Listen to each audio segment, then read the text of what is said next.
ओम शांति।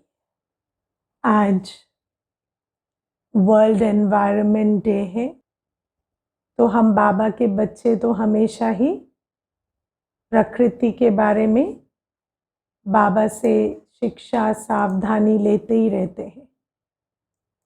लेकिन दुनिया के रूप से भी आज के दिन लोग थोड़ी अवेयरनेस रखते हैं।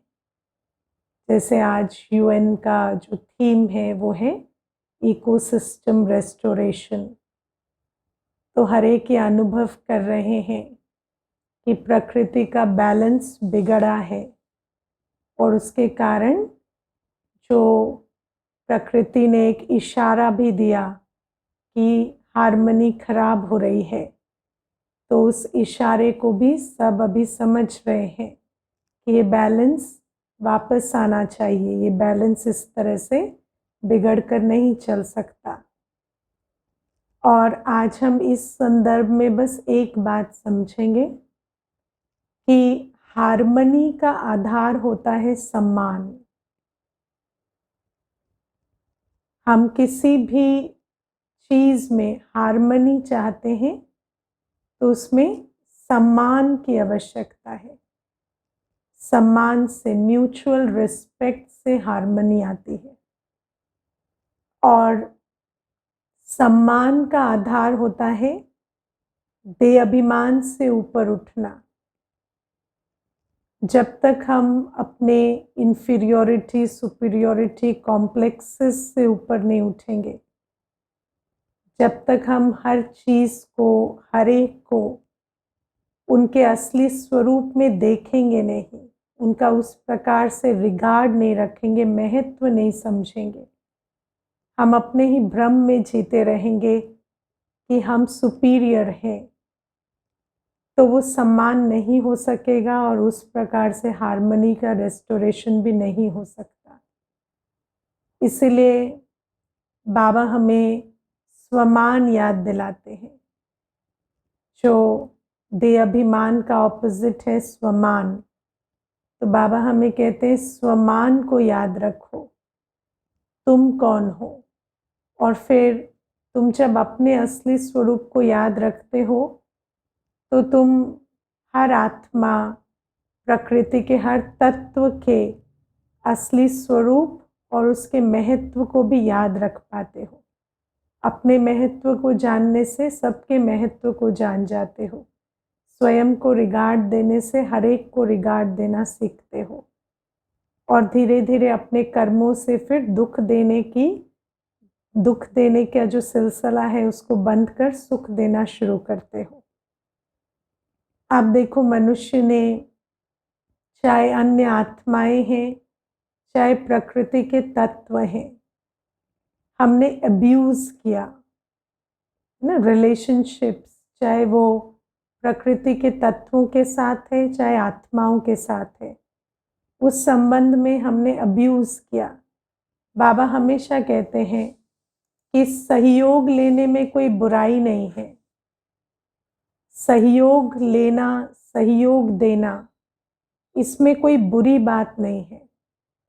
पर जब हम बेअभिमान रखते हैं और किसी भी चीज को ग्रांटेड लेते हैं, जब वो रिलेशनशिप रेसिप्रोकल ना हो के एक्सप्लॉयटेटिव हो जाता है, जहां पर हम समझने लगते हैं कि मेरा हक है लेने का और इनका फर्ज है देने का, मेरा हक है लेने का और इनका फर्ज है देने का, वहां पर सहयोग जो है वो एक्सप्लॉयटेशन में बदल जाता है और वहीं पर हार्मनी डिस्टर्ब होती है। और जहां पर हार्मनी डिस्टर्ब होती है वहां सूनर और लेटर हमें उसका खमियाजा भुगतना पड़ेगा। इसलिए बाबा हमें कहते हैं कि तुम ये समझो कि किसी की भी कोई ड्यूटी नहीं है तुम्हें कुछ देने की। किसी को भी ग्रांटेड नहीं लो कि इनको तो देना पड़ेगा या ये तो हमेशा देते रहेंगे। किसी ने कोई कॉन्ट्रैक्ट साइन नहीं किया है ऐसा। बाबा कहते हैं प्रकृति से भी सहयोग ले सकते हो, आत्माओं से भी सहयोग ले सकते हो। सहयोग लेने की मनाही नहीं है, क्योंकि आत्माओं के साथ, प्रकृति के साथ हमारा संबंध है और संबंध में सहयोग की लेन देन में कोई प्रॉब्लम नहीं है, कोई मनाही नहीं है। लेकिन जहाँ पर ये बात आ जाती है कि उनका फ़र्ज़ है देना और हमारा हक है लेना, वहाँ पर एक्सप्लॉयटेशन शुरू हो जाती है, वहाँ ग्रैटिट्यूड ख़त्म हो जाता है और हमारे अंदर वो जो देह अभिमान है, उस कारण से हम उनको एक्सप्लॉइट करना या अब्यूज़ करना शुरू करते हैं और फिर वहाँ पर धीरे धीरे वो बैलेंस बिगड़ता है और फिर एक जैसे हम किसी को एक्सप्लॉइट करेंगे तो धीरे धीरे वहाँ से भी विरोध आएगा। तो इसीलिए बाबा हमें कहते हैं कि हर एक से सहयोग लेते हुए उनको इक्वल एंड ऑपोजिट रिटर्न भी देते जाओ, है ना। हर एक से सहयोग लेते हुए हमेशा जो भी हम सहयोग ले रहे हैं, तो हमें ये भी समझना है कि हर एक आत्मा को, प्रकृति के तत्व को भी देते चले जाए। हो सकता है कि उनके साथ, जैसे मैंने एक से सहयोग लिया, हो सकता है कि मेरे पास उनको सहयोग देने के लिए कला नहीं है, गुण नहीं है, लेकिन मैं वो जो सहयोग मैंने किसी से भी लिया, उसका फिर प्रकृति को रिटर्न ज़रूर करूँ। ऐसा नहीं कि सिर्फ लेते चले जाएं और दें कुछ भी नहीं। तो ऐसे में फिर धीरे धीरे हमारा जो कार्मिक बैलेंस है वो बिगड़ता है। तो बाबा कहते हैं जो स्वार्थ सिद्धि के वश जो हम चल रहे हैं, उस बात को हमें परिवर्तन करना होगा। और बाबा आज मुरली में भी हमें कहते कि तुम्हें मैं मनुष्य से ब्राह्मण, ब्राह्मण से देवता बना रहा हूँ। वैसे तो शूद्र से ब्राह्मण, ब्राह्मण से देवता बन रहे हैं। तो बाबा कहते कि, और मैं आज विचार कर रही थी कि शूद्र से ब्राह्मण, ब्राह्मण से देवता बनने में क्या बाबा हमें ऐसा सिखाते हैं जो हम शूद्र से ब्राह्मण, ब्राह्मण से देवता बनते हैं। तो मुझे ऐसा लगता है जैसे कि सबसे बड़ी चीज़ है कि शूद्र की क्वालिटी होती है, जो मैं कई बार क्लास में भी बताती हूँ, कि देवता की जो कॉन्शियसनेस है, देवता की जो धारणा है, वो ये है कि तेरा सो तेरा, मेरा सो भी तेरा, है ना। जो तुम्हारा है वो तुम्हारा है और मेरा भी जो है वो भी तुम्हारा है। फिर जब हम द्वापर से आते हैं तो नीचे, तो द्वापर में जिसको हम वैश्य कहते हैं, है ना, जिसको हम कहते हैं बिजनेस क्लास, तो उसका रूल है तुम्हारा तुम्हारा है और मेरा मेरा है, तेरा सो तेरा और मेरा सो मेरा। और फिर जब हम शूद्र बन जाते हैं तो उसकी जो कॉन्शियसनेस है वो ये है, तेरा सो मेरा और मेरा सो भी मेरा। तो मेरी चीज़ों को तो तुम सोचना ही मत कि उसमें से तुम्हें कुछ मिलेगा, और तुम्हारे पर भी मेरा पूरा हक है ना। तो यही हम प्रकृति के साथ भी करते हैं, यही हम आत्माओं के साथ भी करते हैं। वैसे तो हम बात करते हैं राइट्स एंड ड्यूटीज़ की, लेकिन हम जब बात आती है प्रैक्टिकल लाइफ में तो हम देखते हैं सिर्फ राइट्स की बात हो रही है, ड्यूटीज़ की नहीं हो रही है। ये शुद्र कॉन्शियसनेस है। और फिर बाबा हमें धीरे धीरे कहाँ लेकर आते हैं। बाबा कहते हैं कि चलो मेरा सो तेरा, तेरा सो तेरा नहीं है, कम से कम तेरा सो तेरा, मेरा सो मेरा पे आओ पहले, है ना। कम से कम सामने वाले की परमिशन तो लो, है ना। सामने वाले की फीलिंग्स, सामने वाले की कैपेसिटी, है ना। अपनी चीज़ों को थोपो नहीं। जैसे कभी कभी कहेंगे कि ये ऐसा क्यों नहीं सोचते, ऐसा क्यों नहीं करते, तो सबसे पहले बाबा हमें सिखाते हैं कि हर आत्मा अलग है, हर आत्मा की कैपेसिटी अलग है। तो एटलीस्ट अपने आप को अलग देखो, उनको अलग देखो, वो जो है जैसे हैं वैसे उनको देखो। अगर हम किसी के लिए दाता भी नहीं बन पा रहे तो कम से कम एक्सेप्टेंस पे आओ कि वो उनकी अपनी कैपेसिटी है, हमारी अपनी कैपेसिटी है। हम अपनी एक्सपेक्टेशंस को थोपना बंद करें, इतना तो हम करें सबसे पहले। और फिर धीरे धीरे बाबा हमें पूर्वज स्वरूप में भी स्थित करते हैं, जहाँ पर हम ये समझते हैं कि हमारी जिम्मेवारी बनती है प्रकृति के तत्वों की तरफ, आत्माओं की तरफ। और बाबा कहते हैं मुझसे भरते जाओ और हर एक के लिए दाता बनो। तो ये जो बाबा हमें शूद्र से ब्राह्मण, ब्राह्मण से देवता की जर्नी सिखाते हैं, ये हमें अब तय करनी है। उसी जर्नी में हम बैठे हैं। अब एक प्रश्न आए, जिससे हेल्प ली, अगर उसे देने का सामर्थ्य या गुण नहीं है तो कैसे दें? इसका उत्तर मैंने पहले ही दे दिया है, अगर आप ध्यान से सुनेंगे तो, कि अगर हमारे पास उसी चीज़ को देने का सामर्थ्य नहीं है तो जो सामर्थ्य हमारे पास है और जिसको देने का है उसको हम दें, है ना। ये ज़रूरी नहीं है कि हम उसी को दें, लेकिन इक्वल एंड ऑपोजिट, या जितना हमसे हो पा रहा है उतना हम दें, ये ज़रूरी है। अब वो किसी को भी दें, भले ही आपके जो डायरेक्टली जिनसे लिया उनसे नहीं, पर किसी को भी वो एनर्जी, वो जो हमने रिसीव किया है बाबा से, प्रकृति से, आत्माओं से, उतना ही हमें देना भी पड़ेगा। चाहे हम वो किसी भी माध्यम से दें, किसी भी एंटिटी को दें, लेकिन वो एनर्जी का फ्लो ज़रूरी है। हम लेकर रख नहीं सकते, हमें वापस देना पड़ेगा। दैट इज़ इम्पॉर्टेंट, है ना। अच्छा, अब ये जो शूद्र से ब्राह्मण, ब्राह्मण से देवता बनने की जर्नी है, वो बाबा हमें सिखा रहे हैं और हम उसे तय कर रहे हैं। अब आज की मुरली में कुछ खास बातें हम समझेंगे। आज बाबा हमें कहते हैं कि परम पिता, परमात्मा, यानी तुम उन्हें परमात्मा कहते हो, उनको सदैव फादर ही कहते हैं। कौन कहते हैं कि वो फादर है? आत्मा। आत्मा को जब अब ज्ञान मिला है, और कोई मनुष्य मात्र को ये ज्ञान नहीं है। हम आत्मा को दो बाप हैं, एक साकार, एक निराकार। वो परम पिता है, ये समझानी और कोई दे न सके।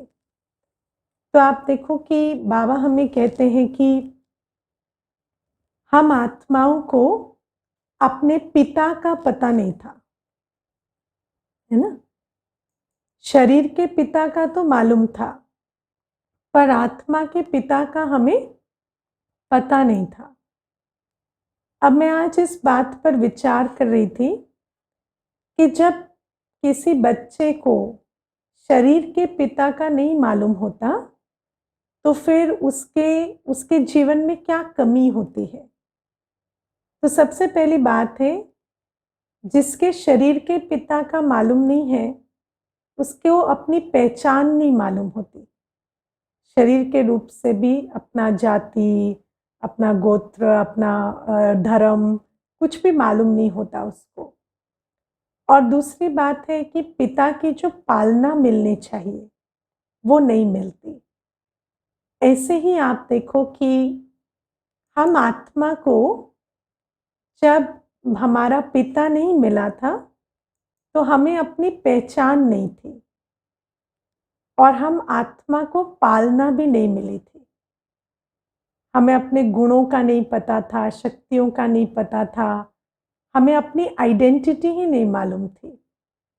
हम कौन हैं, हमारा अस्तित्व क्या है, कुछ नहीं मालूम था। और दूसरी बात, पिता की जो पालना मिलनी चाहिए वो नहीं थी। जैसे आप देखो कि माता पिता होते हैं, तो शरीर के माता पिता शरीर की सफाई, शरीर का भोजन, शरीर की एक्सरसाइज, है ना, शरीर के रूप से हमारा जो लौकिक अस्तित्व है, उसमें पढ़ाई लिखाई का प्रावधान, सब कुछ लौकिक माता पिता करते हैं। और अगर किसी के लौकिक माता पिता नहीं हैं या उनसे बिछड़ गए हैं, तो फिर उनको इन चीज़ों का इतना अच्छा ज्ञान नहीं होता, है ना। उनको ना अपने शरीर का ध्यान रखना आता है, ना उनको खाने पीने की सही आदतें पड़ती हैं। तो बाबा हमें कहते हैं कि अब जब बाबा हमें मिले हैं, तो सबसे पहली बात, बाबा हमें हमारी पहचान देते हैं। तो बाबा से मिलने के बाद हम आत्माओं को अपने गुणों, अपनी शक्तियों का परिचय मिलता है। अपनी यात्रा की बात भी समझ में आती है कि हम कैसे सतो प्रधान थे और कैसे देवता थे और आज कैसे बन गए हैं। तो दूसरी बात है, बाबा हमें आत्मा का रख रखाव सब कुछ सिखाते हैं। जैसे कि शरीर का पिता सिखाता है कि शरीर को एक्सरसाइज चाहिए, तो हमारा परम पिता क्या सिखाते हैं, आत्मा की एक्सरसाइज भी ज़रूरी है ना, आत्मा की यात्रा भी ज़रूरी है। शरीर का पिता कहते हैं भोजन, आप देखना कई बार तो लौकिक पेरेंट्स जो होते हैं ना, जब भी फ़ोन करेंगे पहला क्वेश्चन कहेंगे क्या खाया, है ना, या खाना खा लिया, तो पहला प्रश्न यही होता है। तो ऐसे ही बाबा भी कहते हैं आत्मा का भोजन बहुत ज़रूरी है, कभी मिस नहीं करना, है ना। आत्मा का भोजन है मुरली, आत्मा की एक्सरसाइज है योग। तो बाबा आत्मा की तंदुरुस्ती पर बहुत अटेंशन देते हैं। मुरली कभी मिस नहीं करो, योग कभी मिस नहीं करो। और फिर जैसे शरीर का माता पिता हमें स्वच्छता का महत्व सिखाते हैं कि शरीर की साफ सफाई, ऐसे ही बाबा कहते हैं आत्मा की भी स्वच्छता, ज्ञान जल से, योग जल से आत्मा को स्नान कराओ और फिर ध्यान रखो कि आत्मा दिन भर मैली ना हो। पवित्रता का महत्व समझाते हैं। तो जैसे छोटे बच्चों को अगर माता पिता ना हो तो ये बातें सीखनी बहुत मुश्किल हो जाएंगी। ऐसे ही हम बच्चों को भी, हम जो आत्माएं हैं, हमारे माता पिता नहीं थे ना, तो हम आत्मा बहुत नेग्लेक्टेड रहे। आप समझ पा रहे हो। और जो नेग्लेक्टेड होता है, शरीर के हिसाब से कोई नेग्लेक्टेड होता है, या ब्रेन के हिसाब से जिसका ब्रेन बहुत नेग्लेक्ट होता है, तो फिर क्या होता है, वो कमज़ोर बन जाता है। ऐसे ही बाबा कहते हैं कि तुम आत्माएं बहुत नेग्लेक्टेड रही हो, तुमने अपना टाइम, एनर्जी, अटेंशन अपनी स्वस्थिति पर कभी भी नहीं दिया, क्योंकि तुम्हारे माता पिता नहीं थे ना, सिर्फ शरीर के माता पिता थे। तो शरीर के माता पिता ने तुम्हें वो सब कुछ सिखा दिया और शरीर पर तुम्हारा बहुत अटेंशन रहा। इसीलिए आजकल देखने में आता है कि शरीर बिल्कुल फिट और आत्मा बिल्कुल घायल है ना, शरीर बिल्कुल फिट और आत्मा बिल्कुल घायल।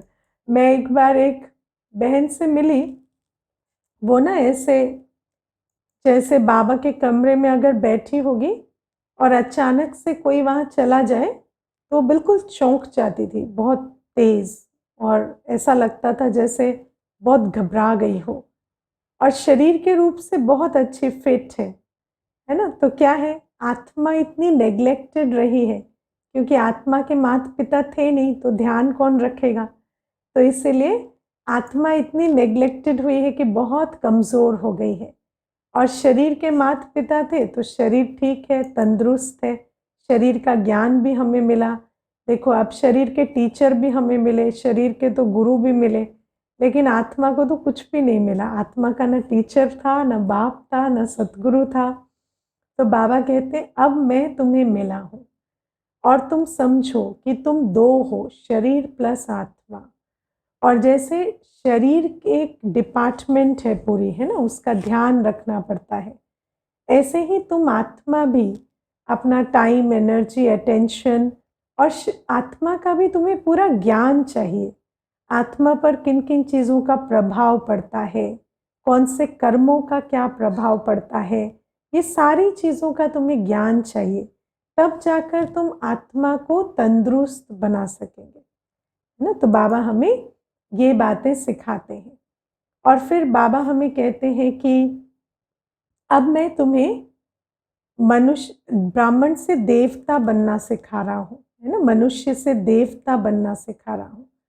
और आज बाबा हमें कहते हैं कि जो देव आत्माएं होती हैं, उनको जब बाबा मिलता है और वो ये बातें सुनते हैं कि आत्मा बाबा को याद करेगी तो विकर्म विनाश होंगे, या ये बात सुनते हैं कि हम देवी देवता बनने वाले हैं तो हमारा भोजन शुद्ध होना चाहिए।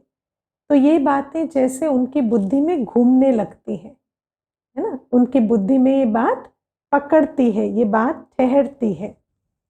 अब सबसे बड़ी बात है कि इसी क्लास में एक बार एक बहन बहुत अच्छा अनुभव सुना रही थी कि जब वो नॉन-वेज खाती थी और फिर जब वो बाबा के ज्ञान में आई, तो उन्होंने शिवानी बहन की एक क्लास देखी, जिसमें वो क्लास में बता रहे थे कि जब एक मृत शरीर के रहते हम घर में भोजन नहीं बनाते, तो हम एक मृत शरीर का भोजन कैसे बना सकते हैं, है ना? जैसे एक डेड बॉडी ही तो है ना, जो हम नॉन वेजिटेरियन फूड खा रहे हैं, तो हम एक मृत शरीर का भोजन कैसे खा सकते हैं?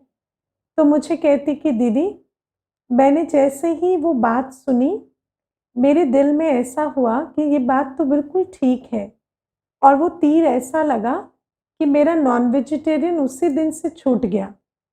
तो मैंने सोचा कि ये तो बहुत अच्छी बात है, और मैंने वो वीडियो कइयों को फॉरवर्ड किया, हमारे मित्र संबंधियों में, घर में सबको फॉरवर्ड किया कि आप भी देखो, नॉन वेजिटेरियन फूड नहीं खाना चाहिए। लेकिन वो कहते किसी को भी वो तीर नहीं लगा जो मुझे लगा। है ना? सभी ने वो वीडियो देखा और फिर वो वैसे ही कंटिन्यू करते गए जैसे वो कर रहे थे। तो आज बाबा हमें एक रहस्य बता रहे हैं। वो रहस्य क्या है कि जो आत्मा देव आत्मा होगी, इस दुनिया में केवल 33 करोड़ देव आत्माएं हैं, है ना? 33 करोड़ देव आत्माएं हैं और देवात्माएं नहीं हैं। तो जो वो 33 करोड़ में से होंगे ना, उनमें से उनको जब ये ज्ञान सुनाएंगे तो वो तीर उनको लगेगा, और बाकी सुनेंगे पर वो तीर उनको नहीं लगेगा, है ना? तो बाबा कहते ये हम किसी को देवता बना नहीं सकते, हम देवताओं को ढूंढ रहे हैं। है ना? जो सेवाएं होती हैं उसमें हम किसी को देवता बना नहीं सकते, देवता जो ऑलरेडी है हम उनको ढूंढ रहे हैं। और मैं कभी कभी सोचती हूँ, ये जो हमारे चित्र है ना, ये जैसे बाबा कहता है अंधों के आगे आईना, या मुझे ऐसा लगता है जैसे किसी की मेमोरी लॉस हो जाती है, तो आप उनको पुरानी चीज़ें दिखाओ तो धीरे धीरे मेमोरी ट्रिगर होती है ना। ऐसे ये जो चित्र हैं, ये हमारी हिस्ट्री ज्योग्राफी के बारे में है, हमारे अतीत के बारे में, हमारे सत्य के बारे में। तो जब हम ये चित्र देखते हैं और इनके वर्णन सुनते हैं, तो धीरे धीरे हमारे अंदर जो सुप्त मेमोरी है कि मैं कौन हूँ, किसकी हूँ, वो जागृत होने लगती है, और फिर हम स्वयं को और बाबा को धीरे धीरे पहचान जाते हैं। तो ये विधि है जिस प्रकार से हम आगे बढ़ते हैं। अब बाबा हमें आज ये भी कहते हैं कि जो हम मनुष्य से देवता बन रहे हैं, तो हमें इन चीज़ों का रस महसूस होता है, आकर्षण होती है। लेकिन फिर ये भी प्रश्न उठता है, जैसे कि हमें हमें क्लिक तो करता है, लेकिन हमें मेहनत भी लगती है ना? जैसे जब हम सुनते हैं ज्ञान की पवित्रता हमारी ओरिजिनलिटी है, या हम सुनते हैं कि भोजन शुद्ध होना चाहिए, या बाबा आज जैसे कहते हैं कि सिगरेट, शराब ये देवताओं का खान पान नहीं है, या हम सुनते हैं कि हर आत्मा के लिए शुभ भावना रखना हमारी ओरिजिनल क्वालिटी है। तो आप में से कौन कौन है जिनको ये बातें ठीक लगती हैं, बिल्कुल क्लिक करती हैं कि रियली प्योरिटी तो होनी चाहिए और सब कुछ होना चाहिए ना? सबको क्लिक करती हैं बातें। कोई ऐसे भी हैं जिनको ये बातें ठीक नहीं लगती, है ना? ऐसे तो कोई नहीं होंगे, है ना? नहीं तो आप यहाँ बैठते नहीं। तो ये बातें हम सबको ठीक लगती हैं, लेकिन फिर हमें ये बातें ठीक लगते हुए भी इनका स्वरूप बनने में थोड़ा टाइम लगता है, राइट? कि हमें प्योरिटी का महत्व समझ में आता है, प्योरिटी हमें अच्छी लगती है, हमें राइट लगती है, ये यहाँ तक हम आ जाते हैं। क्यों? क्योंकि बाबा कहते तकदीर तुम्हें लेकर आती है। तो जो तकदीर है ना हमारी कि हम देवता थे, इस कारण से हमें ये बातें ठीक लगती हैं। लेकिन फिर जब हम नॉर्मल लाइफ में जैसे रोज़मर्रा की चाल चलन को अपनी देखते हैं, तो हम ये भी देखते हैं कि इन बातों को दोबारा से धारण करने में हमें थोड़ी मेहनत लग रही है। करेक्ट? अब हम छोटा सा एग्जाम्पल लेते हैं, जैसे अमृत वेले उठने की बात है। तो अमृत वेले उठना अच्छा है, ये हम सबको समझ में आता है, कोई ऐसा नहीं है जिसको समझ में नहीं आता, राइट? अब मुझे एक बात बताओ, आप में से कौन कौन है जिन्होंने कभी अमृत वेला उठ के ट्राई किया है? एक बार 2 बार भी हो, नए भाई बहने भी बैठे तो ट्राई किया है, और ट्राई किया है और अच्छा लगा है। ट्राई करते हैं तो अच्छा लगता है, राइट? ठीक है, गुड, थैंक यू। दूसरी बात, आप में से किन्हों किन्हों ने भोजन शुद्ध किया है और आपको अच्छा लगा है? आपने प्याज लहसुन नॉनवेज सब बंद करके भोजन शुद्ध किया और अच्छा लगा आपको, करेक्ट है ना? अब इसका मतलब क्या है कि जो प्योरिटी है उसका भी अपना रस है ना? जैसे काम क्रोध लोभ मोह अहंकार विकारी कर्मों का रस है। विकारी कर्मों का भी एक रस है ना, उसी रस के पीछे तो भागते हैं, है ना? क्रोध से ईगो बूस्ट होती है, काम विकार से जो अनुभव होता है, या लोभ से प्राप्ति का जो अनुभव होता है, या देह अभिमान में किसी को नीचा दिखाए तो जो सुपीरियोरिटी फीलिंग आती है, उसके पीछे ही तो भागते हैं ना। तो वो जो रस है, जो विकारों का रस है, उसके पीछे, इंद्रियों के रस के पीछे हम इतना भागते हैं। अब बाबा हमें कहते हैं कि पवित्रता का, शांति का, शुद्ध प्रेम का, है ना, शुद्ध प्रेम का भी बहुत सुंदर रस है। जैसे विकारी संबंध का रस है, निर्विकारी संबंध का भी बहुत मीठा रस है। ऐसी बात नहीं है कि उसमें रस नहीं है, लेकिन बात क्या है कि हमें वो रस अभी चढ़ा नहीं है। वो रस हमें भी चढ़ा नहीं है। जैसे कभी कभी कहते हैं ना, ये टेस्टी तो बहुत है लेकिन हमें इसका टेस्ट अभी चढ़ा नहीं है जीभ पर, है ना? अब कई बार आप किसी वायुमंडल में रहते हैं तो फिर वहां बार बार उस रस को चखते हैं तो आपको उसका टेस्ट चढ़ जाता है जीभ पर। देखा है ना? जैसे पहले आप अगर भोजन में चीनी डालकर नहीं खाते होंगे, लेकिन आप किसी गुजराती परिवार के साथ रहेंगे कुछ टाइम तो हर चीज़ में चीनी डलती है।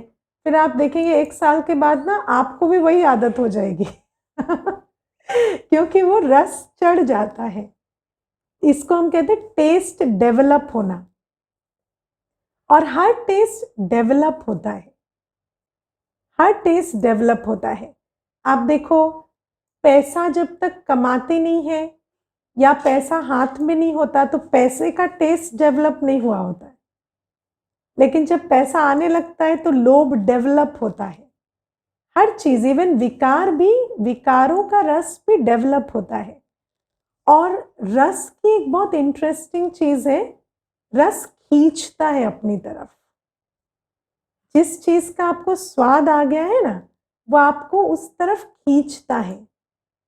और जब कोई भी चीज आपको अपनी तरफ खींचती है तो आपको वो मेहनत करने पर, मेहनत करना इजी हो जाता है।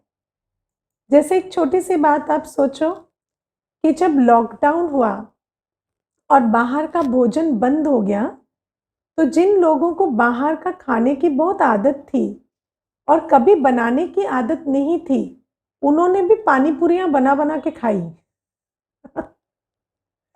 क्यों बनाई? क्योंकि खाए बिना रहा नहीं जा रहा है, वो रस खींच रहा है।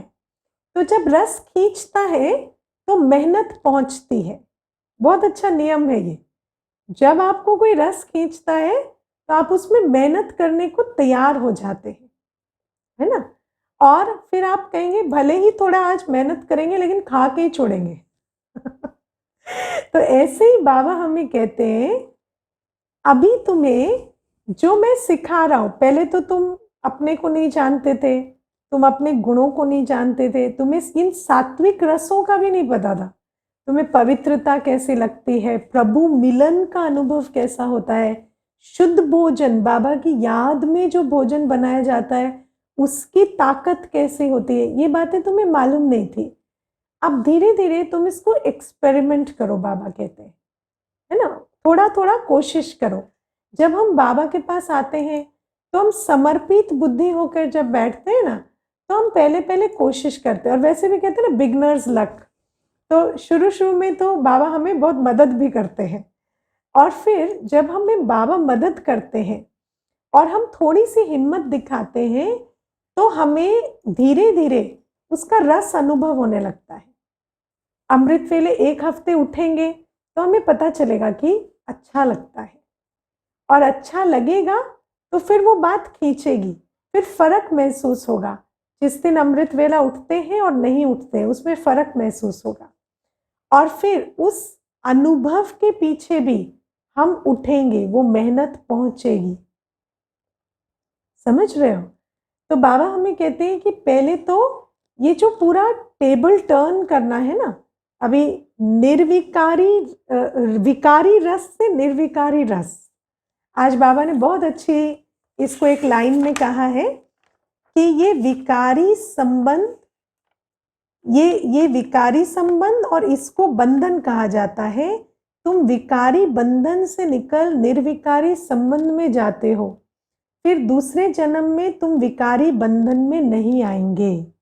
तो ये जो शिफ्ट है विकारी रस से निर्विकारी रस पर, और फिर धीरे धीरे ये शिफ्ट जब हम अभी करेंगे तो देवपुरी में, देवताओं की नगरी में विकार जैसी कोई चीज नहीं होगी, बंधन जैसी कोई चीज नहीं होगी, वहां हमें विकार अट्रैक्ट ही नहीं करेंगे, है ना।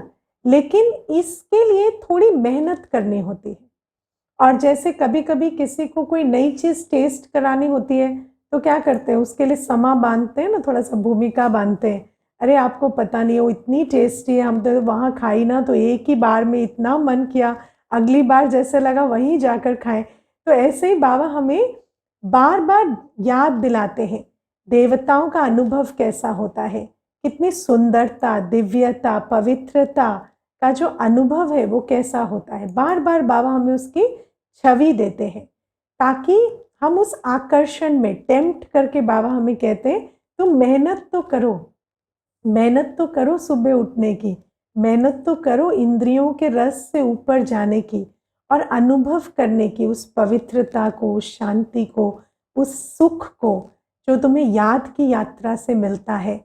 और एक बार तुम ये करने लगोगे ना तो तुम्हें पता चलेगा कि ये इसका जो अनुभव है वो उससे बहुत ज़्यादा अच्छा है, या उससे बहुत ज़्यादा क्वालिटी में बेटर है जिसके पीछे तुम भाग रहे थे और फिर तुम इसकी मेहनत में लग जाओगे, है ना। लेकिन ये थोड़ा थोड़ा हमें कोशिश करनी पड़ेगी। इसीलिए बाबा कहते हैं मैं तुम्हें देवता बनाता हूँ, लेकिन ये जो यात्रा है तुम्हें थोड़ा समर्पण बुद्धि होकर करनी होती है। बाबा जो कहते हैं वो ट्रूथ कहते हैं, लेकिन उस पर हमें थोड़ा निश्चय रखकर और बाबा जो कहते हैं उस पर चलना होता है। और जब आप ऐसे चलेंगे तो धीरे धीरे आप एक ऐसे स्टेज पर पहुंचेंगे जहां आपको ये जो अनुभव है कि आत्मिक रस और परमात्मा के मिलन का, प्राप्ति का, या परमात्मा से जो खजाने मिलते हैं उसकी प्राप्ति का अनुभव जो है वो इससे बहुत ज़्यादा सुखद है जिसके पीछे हम भाग रहे थे।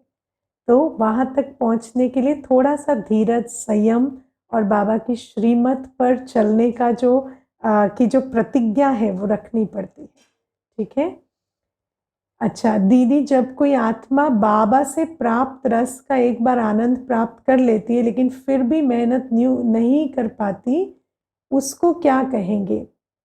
एक बार प्राप्त किया ना, एक बार प्राप्त किया, लेकिन वो जो एक प्राप्ति से नहीं होगा जब तक हम कंसर्टेड तरीके से, है ना, क्योंकि एक टेस्ट चेंज होने में भी एक अवधि चाहिए। तब तक बाबा हमें कहते हैं तुम निश्चय से चलो। बाबा हमें कहते हैं कि अनुभव तो तुम्हें धीरे धीरे होगा, लेकिन वो जो निश्चय का या बाप को पहचानने का बल है, सबसे बड़ी बात क्या है, हमें बाप की पहचान हुई, हमें समझ में आया कि ये जो वाणी चला रहे हैं ये बाबा चला रहे हैं। तो भले ही हमें शुरू में अनुभव नहीं है, या अनुभव इक्के दुक्के बार हुआ, बार बार नहीं हुआ है, या उसका कोई रस बैठा नहीं है, लेकिन फिर भी तब तक हम पहचान के बल से या जो रियलाइजेशन के बल से चले, जो हमें ज्ञान मिला है उसके बल से चले।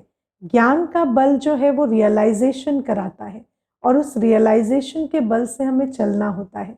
और जब कोई आत्मा नहीं चलती है तो हमें उस आत्मा के प्रति शुभ भावना रखनी होती है ना, और धीरे धीरे उनको रिमाइंडर्स भी देने होते हैं, कभी उन पर होप नहीं छोड़नी होती है। मैं आपको इसी लॉकडाउन के दौरान का अनुभव बताती हूँ। बहुत ऐसे भाई बहन हैं जो फर्स्ट सेकंड बैचेस में ज्वाइन किए, लेकिन छोड़ दिए, बाद में उन्होंने कंटिन्यू नहीं किया, लेकिन हमने उनको मैसेजेस भेजना नहीं छोड़ा। और फिर ऐसा हुआ कि 3-4 बैच के बाद वो फिर से ज्वाइन किए और इस बार कंटिन्यू किया, है ना। तो ऐसा भी होता है। तो सबसे बड़ी बात है कि कोई भी आत्मा ऊपर नीचे होती है ना, तो हमें क्यों क्यों नहीं करना होता है। हमें समझना होता है कि जिसने एक बार अनुभव किया है वो फिर से भी आएंगे, लेकिन हमें उनके प्रति शुभ भावना और धीरज रखकर चलना होता है। ओम शांति।